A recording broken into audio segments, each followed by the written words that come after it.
Good evening and welcome again to From the Stacks with the Cornwall Alliance for the Stewardship of Creation. I'm Cal Beisner, the founder and national spokesman of the Cornwall Alliance. And our guest tonight is Vijay Jayaraj, a climate scientist living in India and a good friend of myself and of the Cornwall Alliance as a whole. We're delighted to have him with us on the program this evening. Before we bring Vijay on, though, I wanted to mention to you that we have a new resource available to our listeners and our supporters, a wonderful study called Not in Our Backyard. Rural America is fighting back against large-scale renewable energy projects. This is a study that's done by the Center of the American Experiment in Minnesota, and it's by Robert Bryce, the author. Robert Bryce is a tremendous scholar on energy, on the economics, the engineering, the physics of energy. He's one of my favorite writers in that field. I've read, I believe, 3 different really hefty books by him and many, many articles. And I'm delighted to be able to pass this study on to you. A major part of the point of this is simply that the amount of land needed to place enough wind turbines and solar arrays to go to net zero in 2050 in the United States, that is, to eliminate U.S. Carbon dioxide emissions, is so vast that it is simply not going to be possible to do that or anywhere close to it.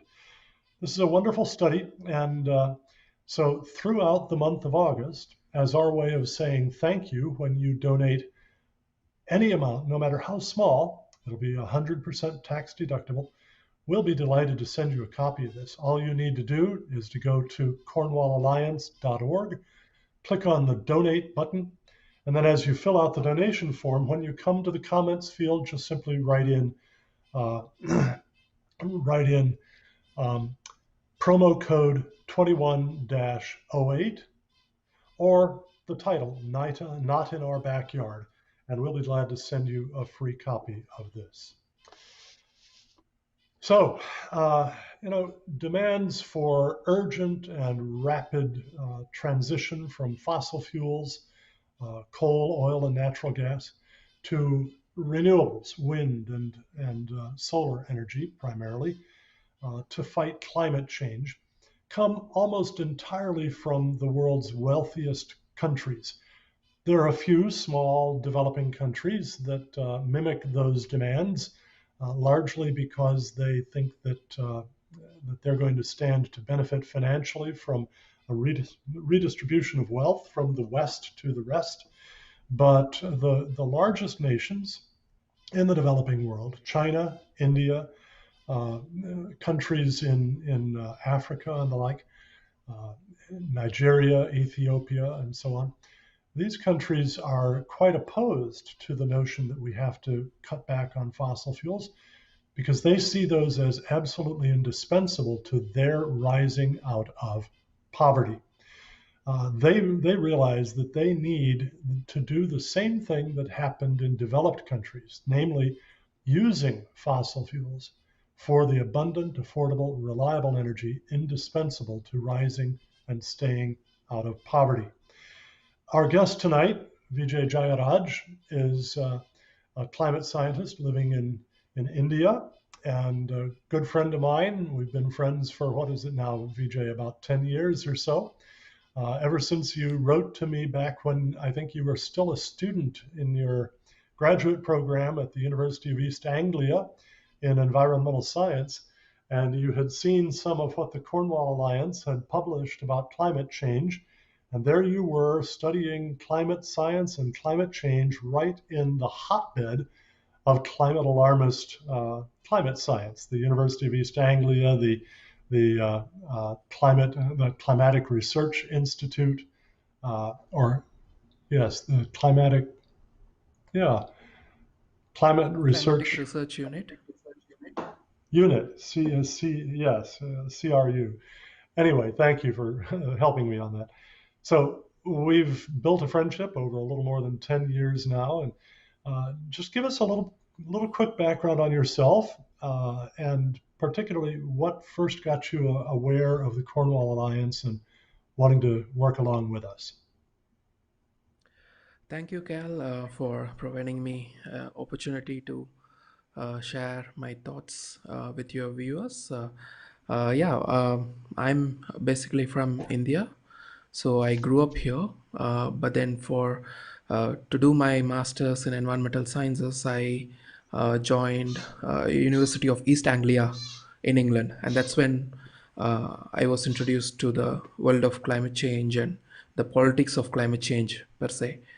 So, being an ardent lover of nature and having a passion to conserve nature and address issues regarding human wildlife conflict, I was naturally interested in the issue of climate change, and that's where I came to know about Cornwall Alliance. And what interested me was that Cornwall Alliance was trying to address uh, the middle ground where you need not harm the nature, but also address human development. And that is pretty important in a world where we are increasingly hearing just one side of the argument. So that made me to contact you in the first place, and eventually uh, st- to start writing and researching with Cornwall Alliance. Yeah.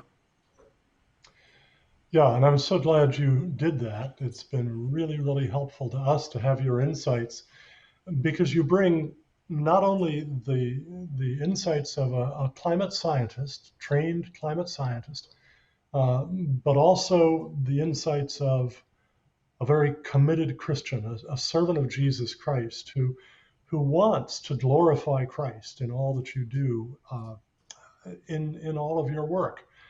So that's been a great blessing to us. We share that desire with you. You're married, right? You have one child, and how's the family? Yeah, yeah. I'm married, and we have a child, and we live in the southern part of India. Yeah, it's been fairly good, and uh, still early years of figuring out things. So yeah, it's been good. Yeah. In America, of course, we hear from time to time what's going on in India in terms of the COVID pandemic. Can you just give us a little insight as to, how things are there in India? People have talked about the Delta variant having started out there, and that seems to be bringing a lot of fear to the rest of the world. But how are things there in your own country? So India's second wave was the Delta variant, the same uh, strain that you are experiencing right now in the US and in Canada and in Europe. So it was pretty intense with regard to the number of infections. But the second wave uh, was over a while ago in India. Most of our states, the entire country has been open and functional for the past 3 weeks over here. We still have a significant number of infections, but we are well beyond the peak, and there was considerable damage with regard to the financial aspect when it came to the lockdown. Mhm. That hit hard, and people here are keen to not go into another lockdown. So yeah. Yeah, yeah. About a week and a half ago, Vijay, I noticed an article, I read an article from the American Institute for Economic Research that pointed out, actually, that's not the right source. It was an article by a particular economist. Anyway, this article pointed out that the the death rates in terms of deaths per million in population from COVID in countries that had high rates of malaria were much lower than the death rates from COVID in countries with very low rates of malaria. And this economist theorized that possibly that is because so many people in those countries routinely take hydroxychloroquine as a prophylactic, a preventive for malaria. I got a little curious, so I actually looked up the COVID mortality rates in countries with low malaria rates and in countries with high malaria rates, and I compared them. And sure enough, I was quite shocked. Worldwide, we're experiencing about one death per roughly 6 million, I believe it is, in population. That's not right. Roughly 600 deaths per million. Sorry, Okay. in population. Whereas in countries with very low malaria rates, the COVID mortality rates tend to run closer to about 700 or 800 per million. And in countries with high malaria rates, COVID mortality rates tend to run anywhere from about 10 to 40 or 50. In other words, less than a tenth of what they are in the other countries. Now, India is one of those countries with fairly high malaria rates. Uh, have you observed there that hydroxychloroquine has been one of the things that Indians have turned to prevent or at least reduce the impact of COVID? Yeah, India's CDC equivalent is ICMR, Indian Council of Medical Research. So this is the official body that deals with COVID medication, COVID protocols, and anything to do with COVID treatment. So it has been a written policy since the beginning of COVID in 2020 that HCQ, hydrochloroquine, is a prescribed preventive medication for COVID, and it has been taken by especially those in healthcare industry. So doctors, Yes. nurses, healthcare workers have constantly taken doses of HCQ since the beginning of the first wave and even during the second wave. And many of the doctors I spoke to strongly believe that there is strong evidence that this prevents or reduces at least the intensity of the infection. So that is all I can say about the HCQ per se. But yeah, we had no controversy whatsoever with regard to HCQ. It was unavailable during the first few months of the pandemic in 2020. But ever since then, the government did a good job, and it's available in any medic. Just you can just walk 5 minutes to a medic, and you can get your HCQ. So it's as simple as that. Yeah. Yeah. Well, neither you nor I is a medical doctor, and we're not going to solve these Yeah, things. But it's interesting just to look at some of the data around the world on this. yeah, Meanwhile, we continue seeing great confusion on these things, and certainly is a matter that we as Christians should be keeping in prayer. That increasingly the authorities in the various countries in the health ministries uh, would need to get a much better understanding of all of this. Well, yeah. now we're going to walk through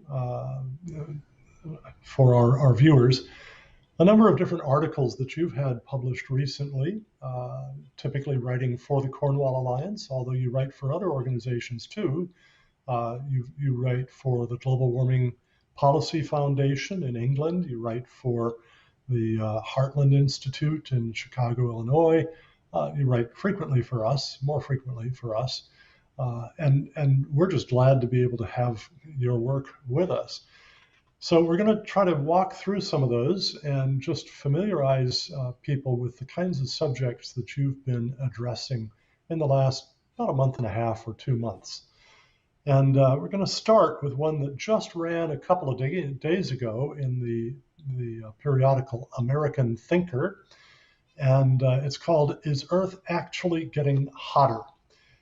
You started this article, Vijay started this article by writing, "Every year, climate change enthusiasts tell us the Earth is getting hotter. Phys.org, that's PHYS, physics, right? Phys.org warned the world, quote, new hottest year on record likely to occur in the next 5 years.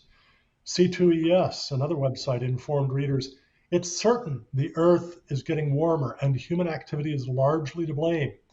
The Bulletin of the Atomic Scientists read, broken record, the planet is getting hotter and hotter and hotter. Now, these claims appear all over the media.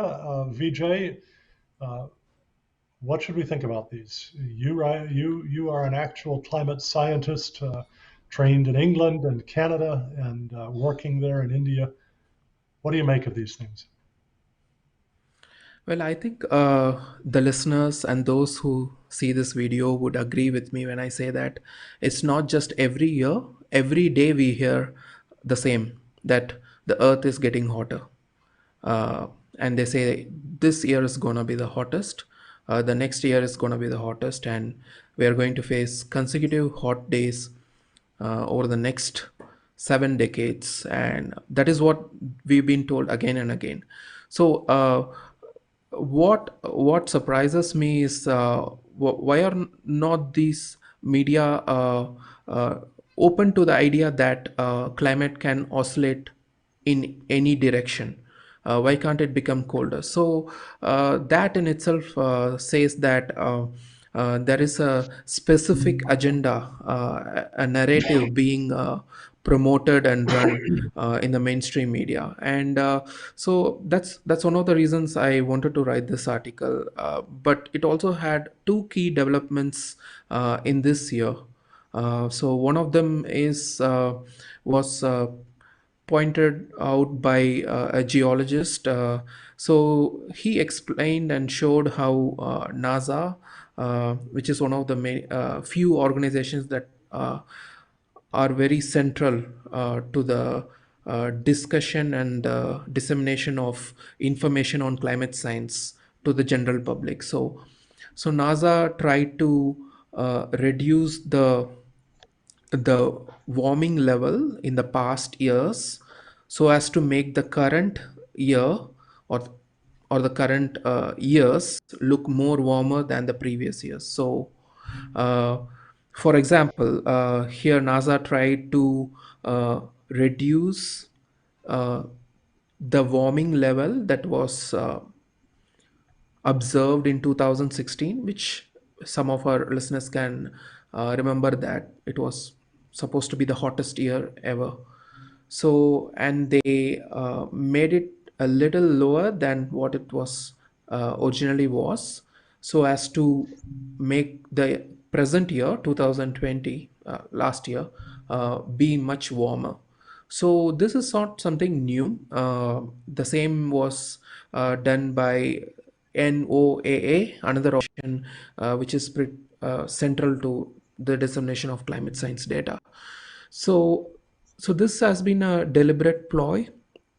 uh, what they want people to think is that every year is the hottest year, and when it's not the hottest, you adjust, you make the past years appear less warmer, and that's what they try to do.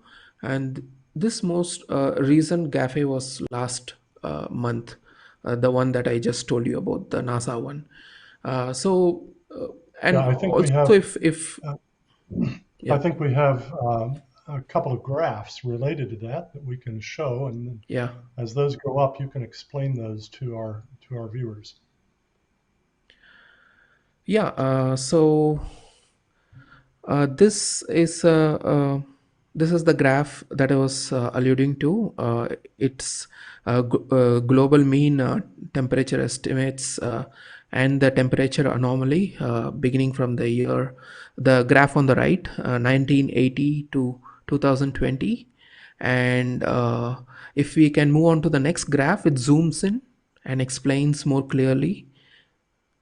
Yeah, in this one, viewers can compare The year 2016 on the left and on the right, you can see a slight downward trajectory or change in its position.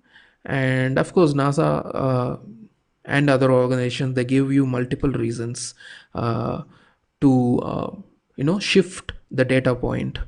But this has been so frequent uh, that it's no longer something that we need to be skeptical about, but it's a clear ploy to make a warming trend appear very rapid, and that the current phase or the current year to appear more warmer than say 2016, which was a hottest year in recent memory. So that is an event that happened very recently, and this stuff goes unnoticed. Like we have in this case geologists like Roger Hicks, who's a very qualified geologist and who knows about these matters, just pointing out, happened to come across it.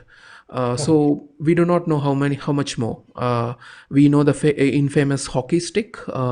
If listeners do not know what the hockey stick in climate science is, it's essentially downgrading all the hot years in the previous 2000 years to make the present warming phase appear extreme. So when you see the graph goes straight and then a curve, strong curve like a hockey stick. So that was debunked long ago, and but the practice still exists in the field of climate science. Not everywhere, but we do see it once in a while. Yeah. Now, in that same article, you also talk about how various people make claims that Greenland ice sheet is shrinking rapidly, and that this is going to contribute to dangerous sea level rise. And yet, it seems like they're missing the real story there. Tell us a bit about that. Yeah, so anyone who's familiar with climate science and climate change knows that the polar bear has been the official mascot for invoking fear among the masses. And we've had good scientists like Dr. Susan and others exposing the myth that polar bears are dying in recent years. So eventually, in the last 5 years or so, they stopped using polar bears, except for the one episode in 2020 where National Geographic tried to frame a weak polar bear for their climate narrative, which was debunked as well. So, so why polar bear? Well, they want to talk about the melting sea ice, the Arctic and the Antarctic. So Greenland was also in the frame since the beginning. And this story leads us back to Al Gore with his The Inconvenient Truth, the movie or the documentary that set the climate, the modern climate movement into motion. So there, Al Gore said that Arctic could be ice free, and when it did not happen, they said he meant that Arctic could be ice free in the summer, not all the year around. And so they kept changing the goalpost, and one of them is Greenland. So whenever there is a summer ice melt in Greenland, which happens every year, the alarmists or the climate doomsayers, that's one of the ways you can refer to people who believe that we are doomed very soon. So they keep projecting that seasonal ice melt as a sign of extreme climate change, and a rapid increase in temperature. So, but those who have been observed Greenland ice sheet know that it's highly volatile. It can go up and down anytime. So, so that means that when it goes up, we cannot claim that there is no climate change, or when it goes down, we cannot say that climate change is extreme. Is just volatile. And this year, the Greenland ice sheet recorded a huge increase in its ice mass randomly during the months of June and in May, June, and July. In fact, touching some of the historic ice mass levels compared to its 30-year mean. So, despite a rapid melting in the last past week, it's the mass level is still uh, normal or average when compared to the mean. So the alarm is, uh, for example, in 2009, 2014, if I could remember, uh, the alarmists tried to exaggerate the Greenland ice melt as extreme signs of climate change and that we are headed towards global sea level rise that is very dangerous. Except that seashore properties keep increasing in prices and none of us can afford to buy them. So this is another event that happened this summer. Usually the Greenland melts rapidly in summer, but this year it registered quite an impressive gain in ice mass. So but people who are skeptical or people who view climate science impartially should not argue on the Greenland ice status and say that there is no climate change. Rather, what we could say is that it clearly disproves the doomsday narrative, which has always said that there's gonna be an increase in sea ice melt and there is no turning back. So their hypothesis cannot explain the gain in ice mass. So yeah, that And is of one of course, the other yeah. of course, Greenland is not sea ice, but land ice, glacial ice. Yeah, Uh, yeah, and yeah, what you've shown, you provided in your article in American Thinker, you provided a two-part graph that shows the mass gain and mass loss for the Greenland ice sheet. Uh, yes, I hope we can show that. Yeah, in the upper part there. Now, what this does is it shows what happens in the Greenland year from September through October. And in the upper graph there, you can see that in June and July, which is the summertime for there, you have some diminished ice cover. But in the lower part of that graph, you actually get to compare this most recent year, 2020 through 2021, September of 2020 through at this point, early August of 2021, with 2011 through 12. And what we see here is that, well, and also, by the way, with the mean or the median from 1981 to 2010, 81. what we see here is that Greenland's ice mass is significantly higher in the summertime this year than it was in 2011 and 2012. And in fact, it's even above the 30-year mean. And so what that indicates is that those who say, look, when you see Greenland ice mass diminishing, that's just going to continue forever.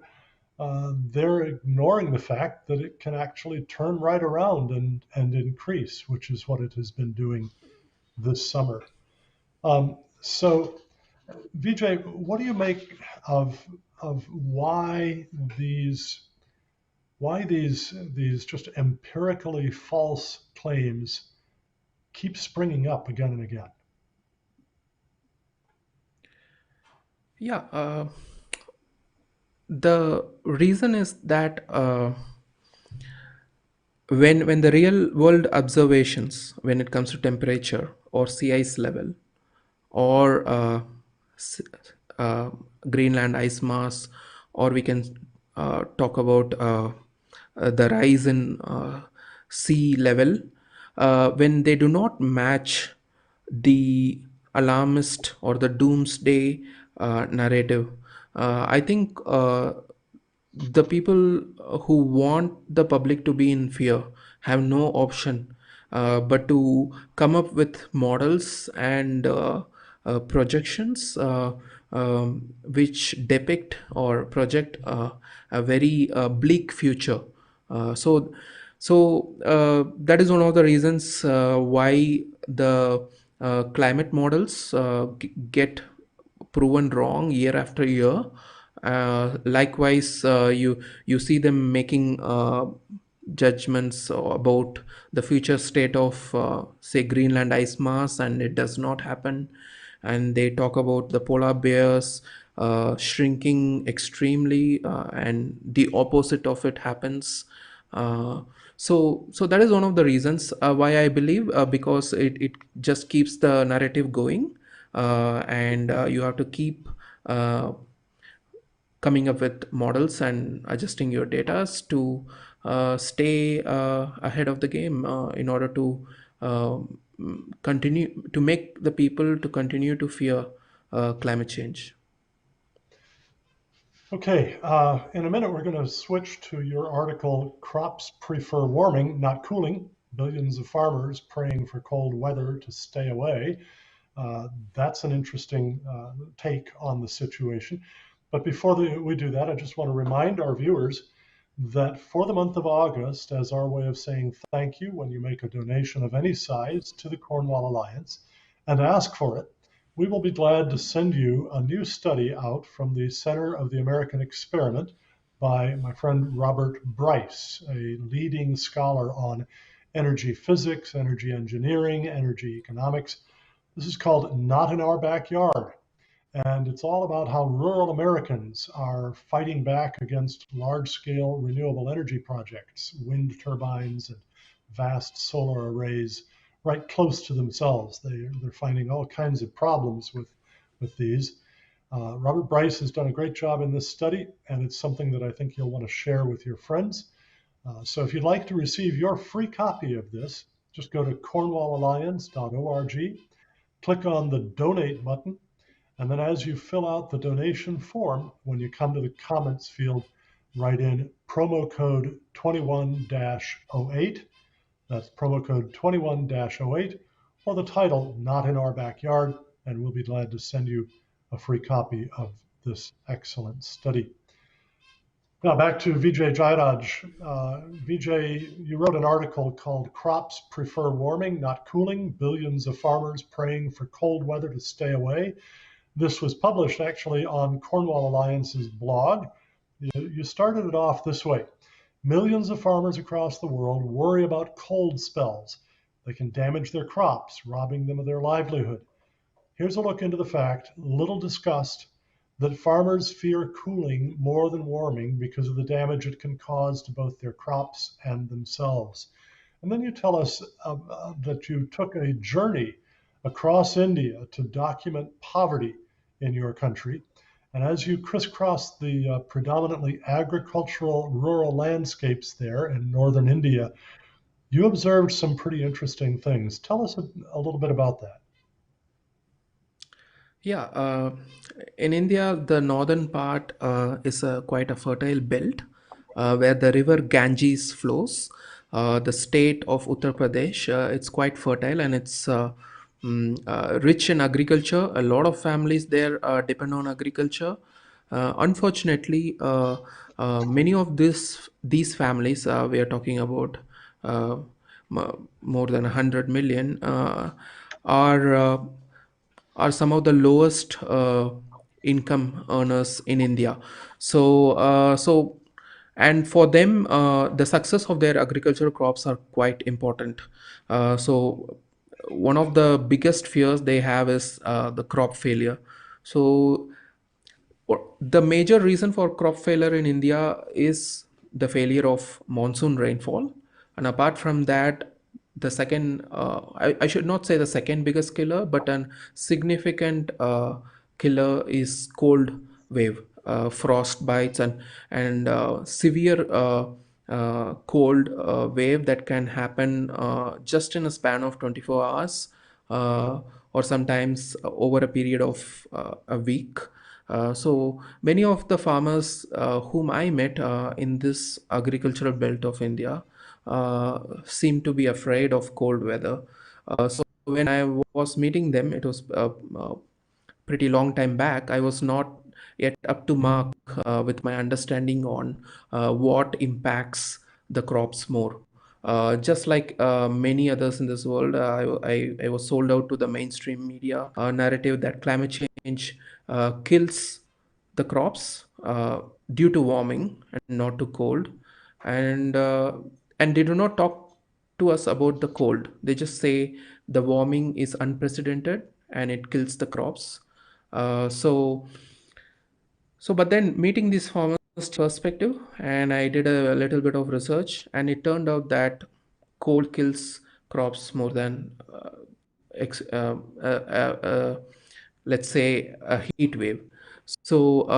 And then I began to study on the past climatology, and I understood that when Europe went through the little ice age in 17th century, it pretty much destroyed the agriculture in Europe and parts of northern hemisphere, and even dynasties in China experienced the severe impact of this cold. But then when the world started to warm gradually, beginning from the 18th century, the crops began to associate themselves with very rapid rise of growth. So if many of the listeners not know, crops love uh, tropical temperature and abundance carbon dioxide in the atmosphere. That's a whole different topic. Just sticking just with the temperature, the plants love the, and that is one of the reasons we see the huge increase in the greening of the planet since the 18th century, both because of the temperature and because of the increase in carbon dioxide. Uh, so, so that is one of the reasons why Indian farmers do not love the cold as good as it might feel for climate doers. Cold is the one that kills the plants, and even this year, crops in some parts of India are severe cold, and uh, almost all imaginable crops such as wheat, sugarcane, even tea and coffee plants get impacted due to severe cold. And not only just the crops, this means the livelihoods of families, and not just independent farmers, but also those who work as labor in bigger farms. So we are talking about hundreds of millions of people getting impacted because of this of the cold spells destroy the crops. So just the fact that India has more than 7 million people depending directly on agriculture for their income. So when you compare that, the impact of cold is quite high on the agricultural sector. So, Hmm. and if people have tried to look beyond the mainstream media in 2021, they could have seen the impact of cold on crops. In France, this April, uh, cold spell killed more than 90% of vineyards and orchards in France, like in different parts of France. So that was a big loss, and I believe one of their ministers said that this is the most unprecedented damage on their farming sector. And likewise, more recently in June, a severe cold spell destroyed crops in Brazil and Paraguay in South America. So some farmers there said they lost 90% of their harvest, Hmm. and coffee was affected severely. And even in July, there was a severe cold spell, which continues to impact. And Brazil again is a very poor country, so you can imagine the impact it has on the farmers. So yeah, cold kills. Unfortunately, it is not showcased in the mainstream media. It does not receive due coverage. But those who are on the ground, the farmers, and those who rely on agricultural income, understand how stark the difference is between a severe cold spell and a severe heat wave. People must understand this. Yeah. Vijay, in another of your articles recently that you wrote for the Global Warming Policy Foundation in the United Kingdom, you wrote an article there called Despite COP26, that's Conference of the Parties, the big global climate change bash coming up in Glasgow. Despite COP26 pressure, Asia and Africa uh, remain committed to coal. Now, here in America and in most of Western Europe, the general attitude is coal is evil stuff. It's just filthy, dirty stuff. We burn it and it puts soot all over the place. Now, actually, that's quite an outmoded understanding because our coal plants in developed countries right now actually burn quite cleanly. Essentially, the only thing that you see coming out of their cooling towers is water vapor, and that's it. The other thing coming out is carbon dioxide, but then of course you don't see that because it's invisible.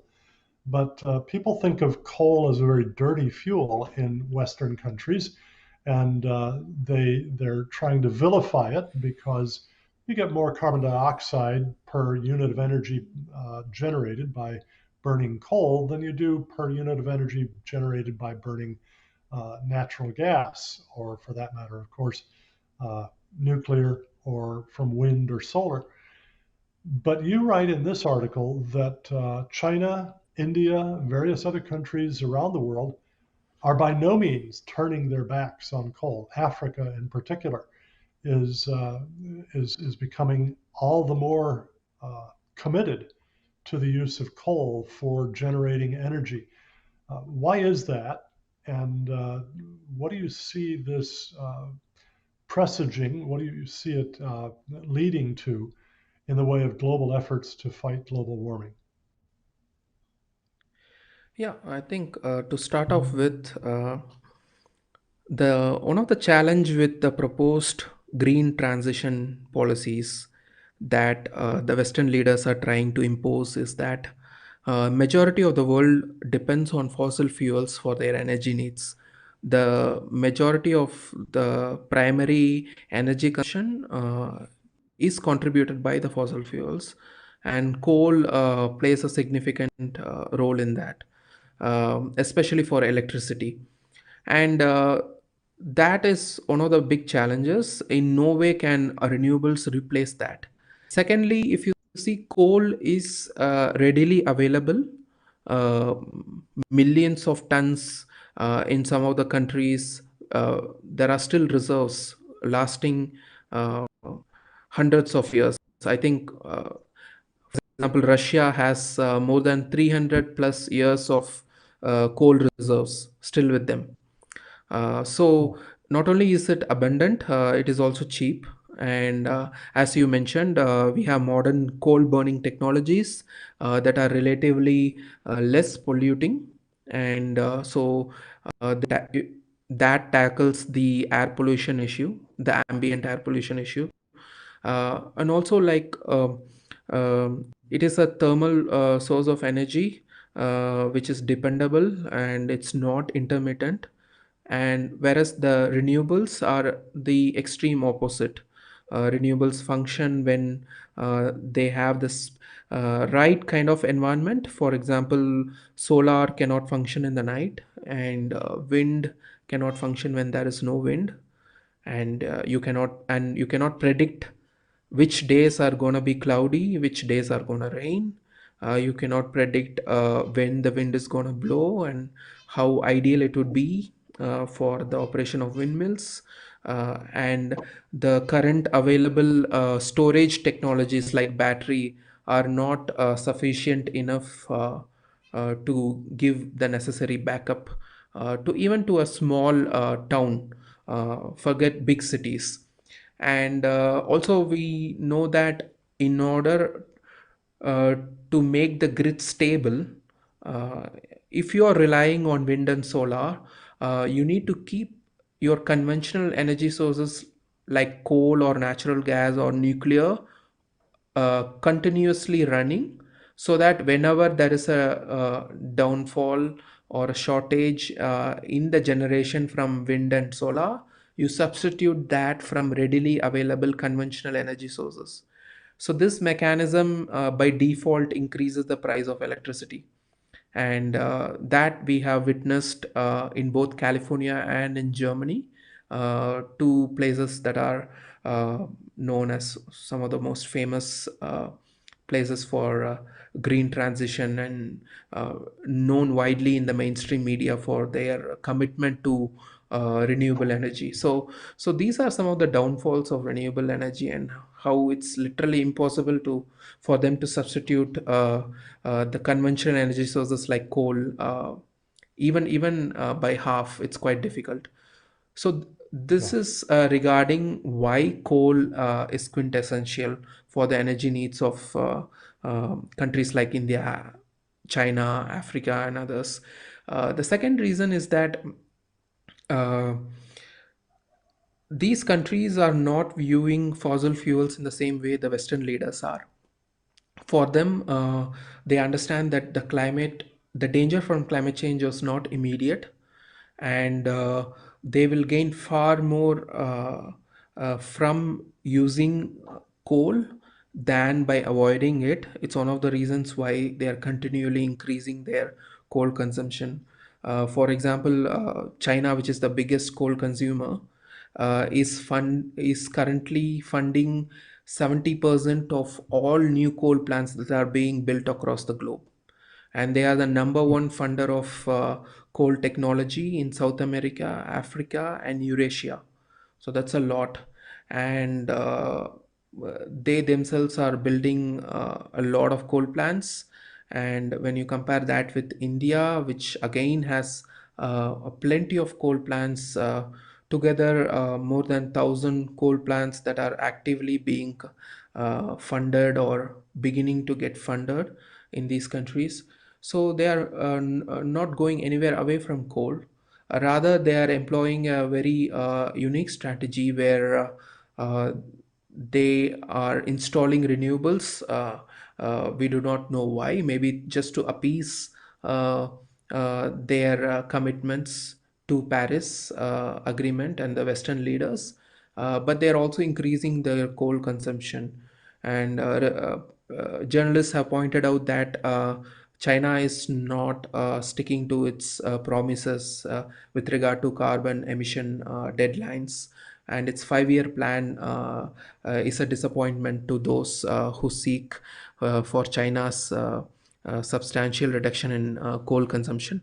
Likewise, India also has been increasing its coal consumption, and India's Home Minister has said that coal is a significant contributor of its economy, doubling in the coming years. So the country is aiming to become a US dollar 5 trillion GDP economy. Currently, it's only around 2.5 or 3, I believe. So, and he has clearly mentioned that coal is going to play a central part. So, in order to Yeah. ramp up the coal production, they've auctioned coal mines. They've improved coal mining technology, invested millions of dollars into it. So, unlike uh, the mainstream media's narrative, countries here are plunging themselves into coal for obvious reasons. That's the only source of energy that can be affordable and be available readily, and also give out stable energy output that can be used by the growing industries there. So Yeah. that is India and Africa. And of course, you began telling that the Western leaders are viewing coal as a evil source of energy. Well, not many of the listeners know. The first quarterly coal export from the United States was much high in 2021, this year, compared to last year. So you have a new administration, and you would expect them to be against coal, but the coal export has increased in the first quarter this year. So that speaks volumes as to uh, how Western leaders are viewing the whole climate change issue and the different energy resources, and why are they exporting? Why is uh, Xi in China and why President Putin in Russia talking against climate change, uh, but also sanctioning coal, increase in coal consumption, export, and also import. And you have Australia, again an interesting country, which is no longer exporting to China, but then they've increased their exports to Japan, South Korea, and India. So, and likewise, South Africa is now exporting coal to China because they've lost out on their imports from Australia, China. Beijing and Australia had a fallout last year, and they've stopped uh, export and import. So even when there was a huge geopolitical disruption, the major coal players found a way to still export and import, and their volumes keep increasing, and they are nowhere near stopping the coal consumption. So that is the real world scenario when it comes to coal. Unfortunately, this is not showcased in the media, and I don't think they will even showcase it in the near future, unless they talk about in a negative sense. But the sheer volume of coal and oil and natural gas, and how they occupy a significant proportion of the energy generation and consumption across the globe, is mind-boggling. And any talk about replacing them with renewables is a fairy talk, unless they make the people suffer with power blackouts, or by having increased electricity prices, which are already causing energy poverty in places like UK and US, where people are unable to afford heating in winter and cooling in summer. So yeah, we have an interesting 10 years ahead, where at the end of 10 years, this decade, people will realize that the coal volume has gone up and not down. Yes. We're just about out of time for tonight's program, and you have agreed to come back with us next week to discuss several more of your Yeah. articles that have been published recently. Um, I did want to bring one more to our listeners' attention. We don't have much time to discuss this one at all, but it's called Beyond Industries: Why Half a Billion Other Indians Need Fossil Fuels. This was on Cornwall Alliance's blog back in June. And in it, you explained that the roughly 560 million farmers in India, people who live on and work on farms, desperately need reliable energy from fossil fuels. Now, in America, only around about 1%, slightly under 1% of all Americans are involved in agriculture, live on farms, work on farms, right? And so the vast majority of Americans just aren't very familiar with how much energy agriculture takes. But in India, roughly 2/5 of the Indian population, so that's about 560 million people, live and work on farms, and they are thoroughly acquainted with how important energy is to farming, both for the fuel for tractors and combines and all of those machines that enable farmers to grow so much food to feed so many people, but also for the fertilizers that are many of them fossil fuel based, especially from oil or natural gas. And you have explained in this article that fossil fuels are crucial to the success of Indian farmers. I mean, that's a population that is, excuse me, about about 2/3 beyond the population, the entire population of the United States. So I think that's one more thing that people in the West need to keep in mind. Again, we won't have time to discuss that article tonight, but we will be continuing this discussion shortly. That one will play a week from tonight on Facebook and YouTube. Thank you very much, Vijay, for coming on with us. Folks, Vijay had to be up before 4 o'clock in the morning, his time, to do this with us. In fact, he told me that he never even went to sleep last week. So we are particularly blessed and privileged to have his participation with us tonight. Vijay, thank you so very, very much for joining us. And now, folks, just one more reminder. Through the month of August, as our way of saying thank you, when you make a 100% tax deductible donation of literally any size and request it, we will be glad to send you free this new study, Not in Our Backyard. Rural America is fighting back against large-scale renewable energy projects. This is a wonderful study by Robert Bryce, who will actually be our guest a couple of weeks from now on this program, 3 weeks from now. And I would encourage you to get a copy of this, read it carefully, and then share what you learn with your neighbors. To receive your copy, just go to cornwallalliance.org, click on the donate button, and as you fill out the donation form, when you come to the comments field, simply write in promo code 21-08 or the title Not in Our Backyard, and we will be delighted to send you a copy of this. Quickly here, before I sign off tonight, I did want to make reference to one comment written by Guy Takamatsu on our Facebook page. He wrote, "Earth getting hotter? Not in my neck of the woods. The Bay Area summers have actually been somewhat cooler at night. Yes, it is hot during the day, but the way things are going, we may not have a hot August night, quote and unquote, this month."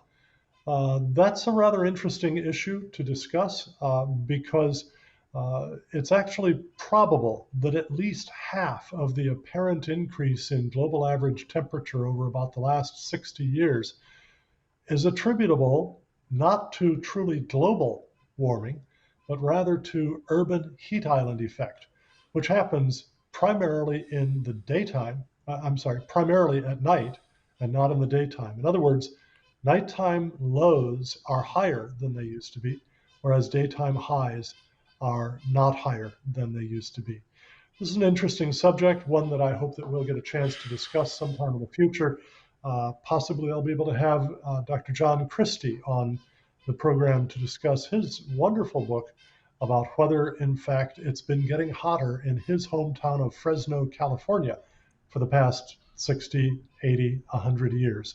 It's a fascinating book, and it gives you a really inside glimpse into how long-term climate data are collected and carefully evaluated to make sure that they are accurate.